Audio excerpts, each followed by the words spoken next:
Orde Baru, seringkali disingkat Orba, adalah sebutan bagi masa pemerintahan Presiden Soeharto di Indonesia. Orde Baru menggantikan Orde Lama yang merujuk kepada era pemerintah Soekarno.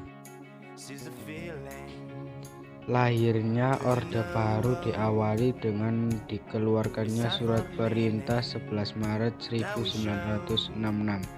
Orde Baru berlangsung dari tahun 1966 hingga 1998.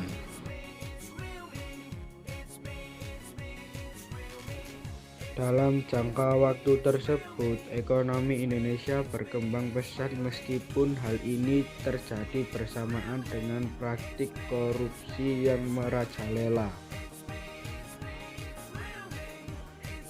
Orde Baru berlanjut dari tahun 1966 hingga 1998. Dalam jangka waktu tersebut, ekonomi Indonesia berkembang pesat meskipun hal ini terjadi bersamaan dengan praktik korupsi yang merajalela di negara ini.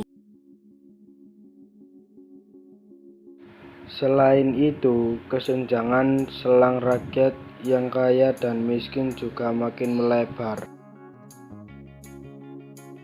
Pada 1968, MPR secara resmi melantik Soeharto kepada masa posisi 5 tahun sebagai presiden, dan ia kesudahan dilantik kembali secara bertali-tali pada tahun 1973, 1978, 1983, 1988, 1993, dan 1998. Salah satu kebijakan pertama yang diterapkan merupakan mendaftarkan Indonesia dijadikan anggota PBB lagi. Indonesia pada tanggal 19 September 1966 mengumumkan bahwa Indonesia bermaksud kepada melanjutkan kerjasama dengan PBB dan melanjutkan partisipasi dalam kegiatan-kegiatan PBB, dan dijadikan anggota PBB kembali pada tanggal 28 September 1966, tepat 16 tahun setelah Indonesia diterima pertama kalinya. Pada tahap awal, Soeharto menarik garis yang paling tegas, Orde Lama atau Orde Baru. Pengucilan politik di Eropa Timur sering dikata lustrasi diterapkan terhadap orang-orang yang terkait dengan Partai Komunis Indonesia. Sanksi kriminal diterapkan dengan menggelar mahkamah militer luar biasa kepada mengadili pihak yang dikonstruksikan Soeharto sebagai pemberontak. Pengadilan digelar dan beberapa dari mereka yang terlibat dibuang ke Pulau Buru. Orde Baru memilih perbaikan dan perkembangan ekonomi sebagai sasaran utamanya dan menempuh kebijakannya melewati struktur administratif yang didominasi militer. DPR dan MPR tidak berfungsi secara efektif. Anggotanya bahkan seringkali dipilih dari kalangan militer, khususnya mereka yang dekat dengan Cendana.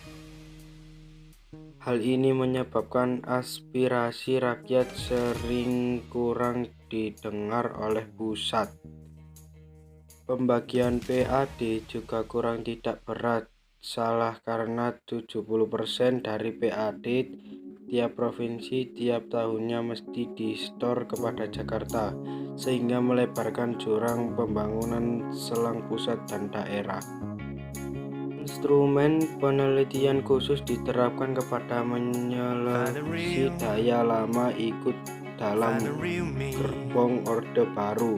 KTP ditandai ET atau Ekstapo. Soeharto siap dengan konsep pembangunan yang diadopsi dari seminar Seswat 1966 dan konsep akselerasi pembangunan yang diusung Ali Moertopo. Soeharto merestrukturisasi politik dan ekonomi dengan dua sasaran: bisa tercapainya stabilitas politik pada satu bidang dan pertumbuhan ekonomi di pihak lain.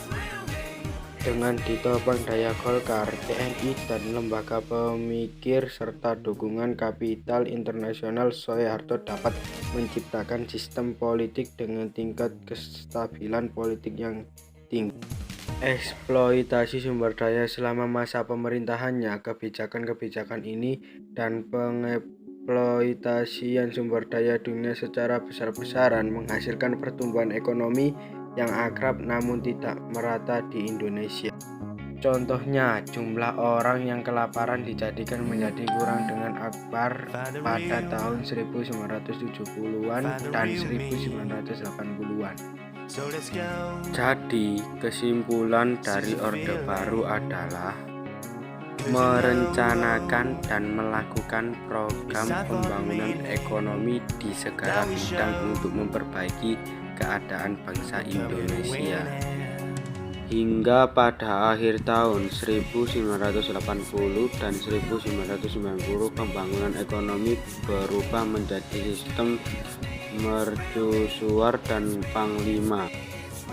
Akibatnya kesenjangan ekonomi terjadi antara pusat dan daerah serta KKN sementara merajalela di tubuh pemerintah.